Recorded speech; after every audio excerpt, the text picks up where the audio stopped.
Welcome to the Beyond Medicine podcast. Have you ever had a moment where you were just completely hijacked by an emotion, like anger or anxiety or just pure overwhelm, and it hits you so fast that all your logic, all your reasoning just goes flying out the window? Oh, absolutely. Your heart is racing, your vision narrows, and, your body is essentially preparing for life or death battle over like a spilled cup of coffee. Right. And you aren't thinking anymore, you are just reacting. You're just along for the ride.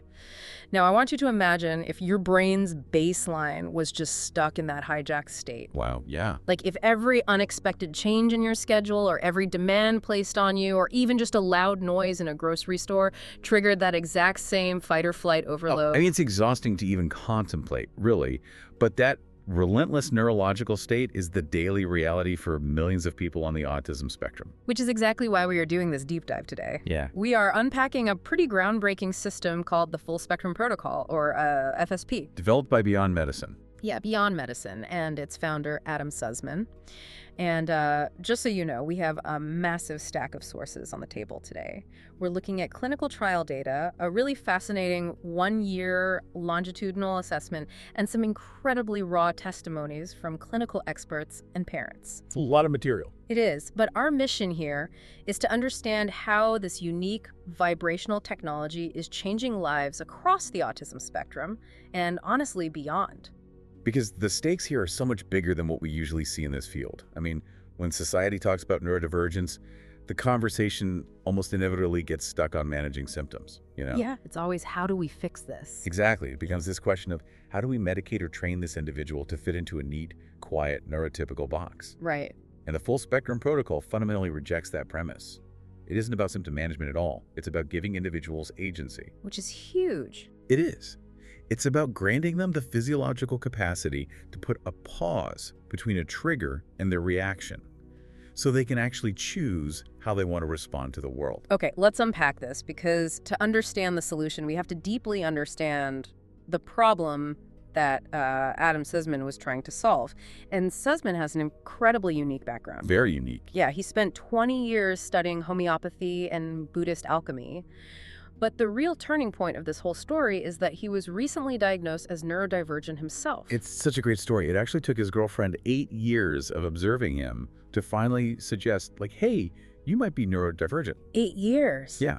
And when she did, he had this massive light bulb moment. His entire life's journey, stretching all the way back to when he was an 8-year-old, realizing he couldn't control his own, shifting, turbulent mood. It all suddenly made sense. Exactly. His life's work has essentially been a quest to find a way not to be tyrannized by his own mind. And that personal quest led him to a really compelling theory about what's physically happening in the neurodivergent brain. He breaks it down by looking at gray matter versus white matter. Right, which is a vital biological distinction. Gray matter is the brain's information storage and processing center. Okay. And Suzman points out, and research supports this, that for many neurodivergent individuals, the gray matter is highly developed. The intelligence, the memory retention, the immense capacity to understand complex systems. All of that is fully intact. Yeah, fully intact and often exceptional. Okay, let's unpack this with an analogy. So if I'm visualizing this, it's like having the world's most advanced supercomputer. The hard drive is massive, the processors are brilliant, and the data is pristine. But the bottleneck is the white matter, because the white matter acts as the brain's messaging system. The cables? Basically, yeah. It's the physical network of pathways that carry the signals from the gray matter out to the rest of the brain and body. So an action or a communication can actually occur. Yeah. In a neurodivergent brain, especially one constantly flooded by sensory input, those pathways are compromised. They just get overwhelmed. So to stick with the tech analogy, it's like taking that brilliant supercomputer and trying to run all of its data through a 1990s dial-up modem. Exactly. The system crashes, the message just isn't getting through, or it gets completely distorted by the static of anxiety. And that leads to a crucial philosophical distinction in Suzman's work.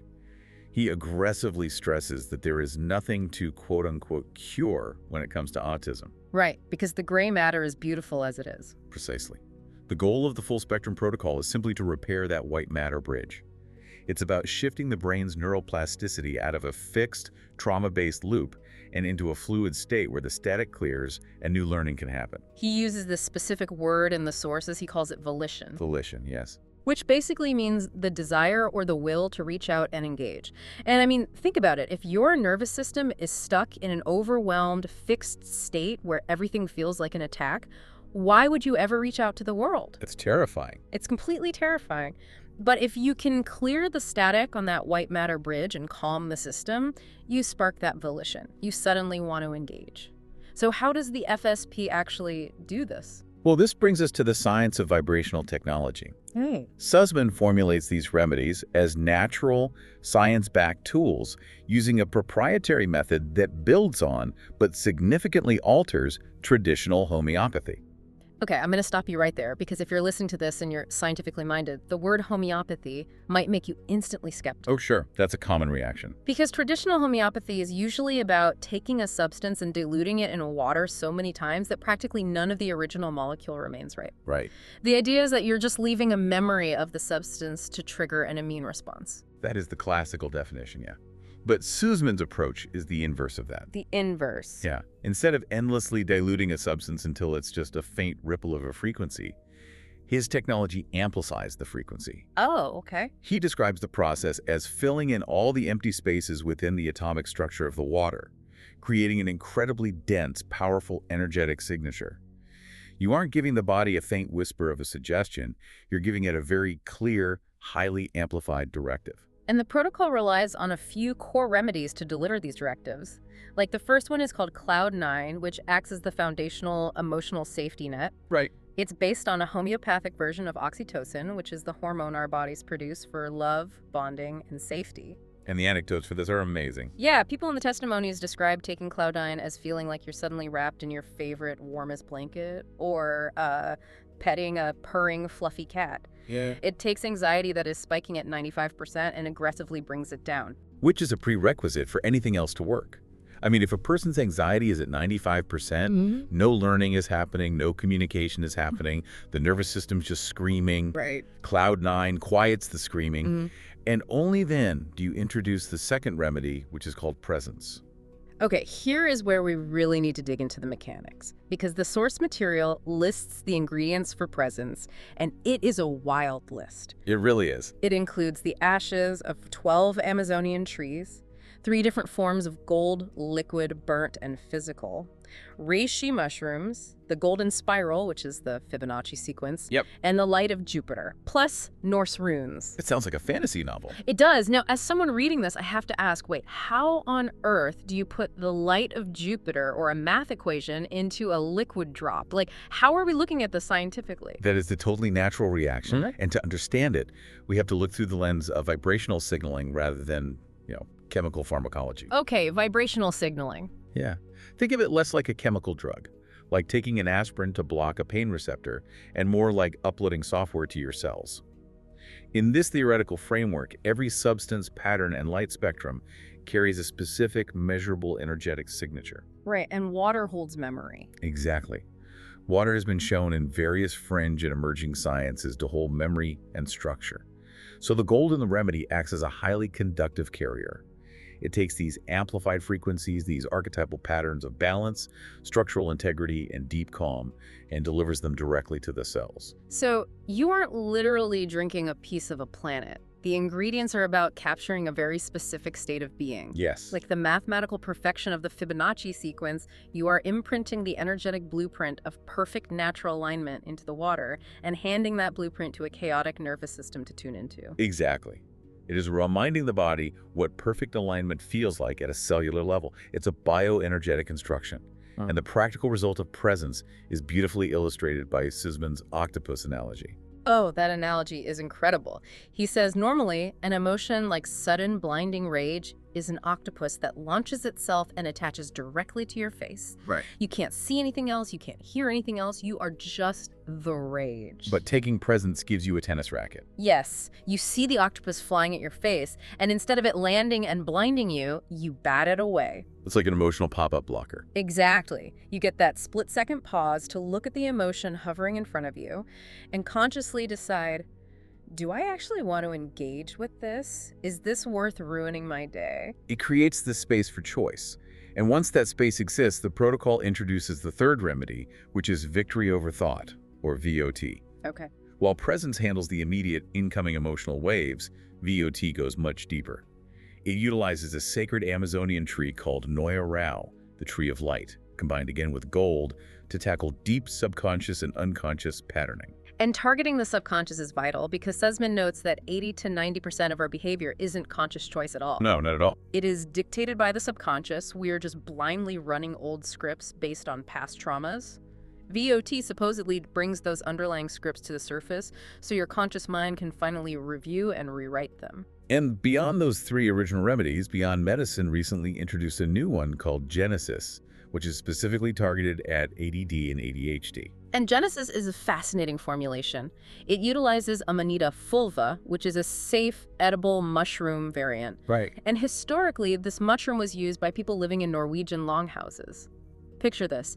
You are stuck in the dark and snow for 6 grueling months, and you have to sit there and sew a heavy blanket for 8 hours a day. The ultimate test of focus and boredom. Oh, totally. They use this mushroom to achieve total unbroken engagement in incredibly repetitive, tedious tasks. Genesis combines this energetic signature with Norse runes to balance what Suzman calls ice and fire. Ice and fire, I like that. Yeah, it cools down the racing, distracted mind, that's the fire, while providing the structured energy, the ice, to initiate and complete a task. And it does this without the harsh side effects of traditional stimulants like Ritalin. I mean, if we think about how Ritalin works, it's flooding the brain chemically with dopamine and norepinephrine. Right, it's a chemical hammer. Yeah, it forces focus, but often comes with jitters, personality flattening, just a terrible crash. Because Genesis is a vibrational instruction rather than a chemical flood, it's like putting a governor on a sports car engine. That's a great way to put it. You keep the immense 500 horsepower of the ADHD brain, but you stop the tires from just spinning out of control and creating smoke. That's a perfect way to visualize it. You harness the energy instead of suppressing it. So we have this elegant, highly complex theory of vibrational technology, but does it actually hold up outside the laboratory? We really need to look at the real-world data from the source material. And the data we have from the 2025 observational trials is remarkably robust. We're looking at 3 distinct trials here. Trial 1 and 3 were conducted in South Africa, and Trial 2 took place at the NeuroNexus ASD Academy in Namibia. And they didn't just look at one metric, right? They measured emotional regulation, communication, and daily independence. Yes. And across all 3 trials, the consistencies are striking. They saw a 50 to 60% average improvement across the board. The statistics regarding meltdowns from Trial 3 are particularly revealing because, meltdowns are the most visible sign of that white matter bridge collapsing. Absolutely. After just 2 months on the protocol, 35% of participants reported noticeably less frequent meltdowns. And even more impressively, 29% said meltdowns rarely occur now. Wow. Going from daily catastrophic meltdowns to them rarely occurring alters the entire trajectory of a family's life. Completely. In Trial 1, the recommendation rate was massive. Up to 100% of the participants said they would recommend the protocol. But to understand the how and why behind those numbers, we really need to look at the case studies. Yeah. Specifically, the case of Liam Killian, who the sources refer to as Patient Zero. Liam is a 22-year-old who has been on the full spectrum protocol for over a year. His 1-year longitudinal assessment was reported primarily by his mother, Dee. And before starting the drops, Liam had severely limited expressive communication. He was often completely detached. Right. But after 12 months, his two-way engagement improved by 100%. And we need to define what that actually means. It means going from staring silently at a wall when spoken to making eye contact, processing the question, and offering a relevant response. That's incredible. His frequency of meltdowns also dropped by 100%. But the detail that truly proves the volition concept we talked about earlier is his newfound agency. This is perhaps the most profound shift in the data. Historically, Liam had zero interest in the various medications or supplements his mother gave him. He was completely disconnected from his own care, just passively receiving whatever was handed to him. But now Liam actively seeks out his care. He reminds his mother to give him his FSP drops. Yeah. He cognitively recognizes that they change how his brain feels. When the researchers asked Liam directly about the protocol, he said, and I quote, "I'm not gonna lie, they really work." He owns his experience now. He does. And that ability to process the world differently, to step back and evaluate a situation rather than just reacting, It's brilliantly illustrated by another story from the trials. It involves a 19-year-old participant, Alex's son. Oh, the bunless burger incident. Yes. This perfectly shows the white matter bridge functioning in real time. So Alex's son loves hamburgers. Someone gives him a fancy burger in an ice box. And in his highly developed gray matter, he has a rigid expectation of what a burger is. Bun, meat, toppings. That's what... But when he opens the box at home, it's a bunless burger. It's just the patty and lettuce. Now, previously, that shattered expectation would have been an immediate trigger. The nervous system would register the wrong burger, not as a disappointment, but as a massive world-ending threat. Right. His mother, knowing this pattern, was literally holding her breath, bracing for a catastrophic explosion. But the explosion never comes. The son looks at the bunless burger, processes the anomaly, and because his special interest is cars, he says, oh, it's a convertible. I love that. And he just calmly sits down and eats it. A convertible burger. That is neuroplasticity in action. Yeah.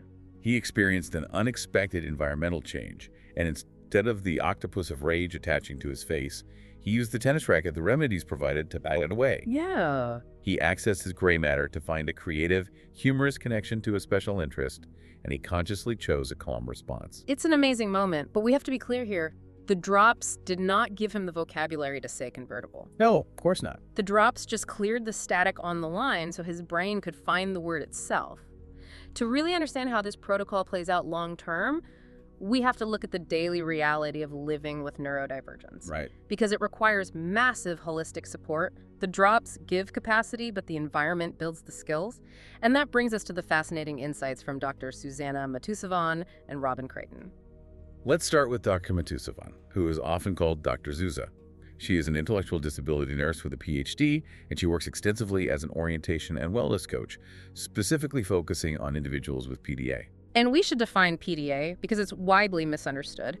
It stands for pathological demand avoidance, though, many in the community prefer pervasive drive for autonomy. Which is a much better term, I think. I agree.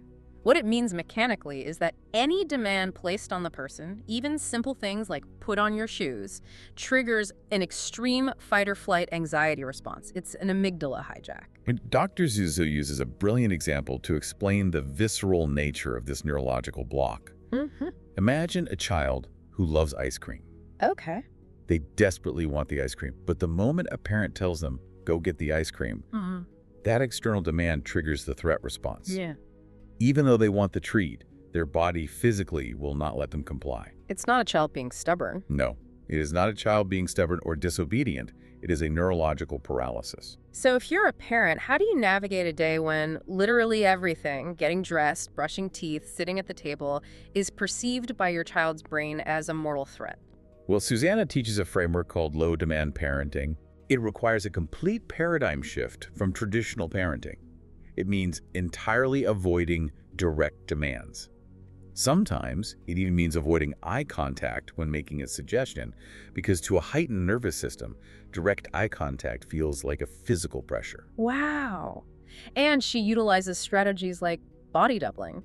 Instead of standing over someone managing their task, you just sit quietly in the room doing your own thing, providing a calm, grounding presence. Yes, exactly. She even advises parents to use tools like communicating via WhatsApp from the next room, or using a habit-building app called Finch, where you feed a virtual pet by logging that you brushed your teeth. That's so clever. Yeah, by using an app, you completely remove the parent from being the enforcer of the demand. The threat level just drops. If we connect this to the bigger picture, though, implementing that level of environmental control requires superhuman patience. Yeah. Which brings us to the reality shared by Robin Creighton. Right. Robin is the author of a book called Our Journey, and she's mother to 18-year-old Gia, who was diagnosed with PDD-NOS. For those unfamiliar, PDE-AOS stands for Pervasive Developmental Disorder, not otherwise specified.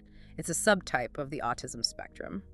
And Robin's testimony in our sources is so visceral and real. It really is. She doesn't sugarcoat anything, which completely validates the silent, grinding struggle so many caregivers endure. She shared the story of trying to toilet train Gia. At age 5, Gia was terrified of the toilet. Robin describes sitting on the bathroom floor for 20 minutes, running the tap, watching her daughter physically spin in circles, holding it in because the sensory experience of the toilet was just too overwhelming. And Gia didn't fully master number 2 until she was 10 years old. I mean, think about the daily stress of that. It's huge. Robin literally kept a cupboard full of wrapped presents just waiting for the day it finally happened. It's a level of chronic background stress that neurotypical families rarely grasp. But then you look at Gia today at 18, the contrast is staggering. She still has severe sensory triggers, for example. The sound of a crying baby will cause her nervous system to completely freeze. But she is thriving.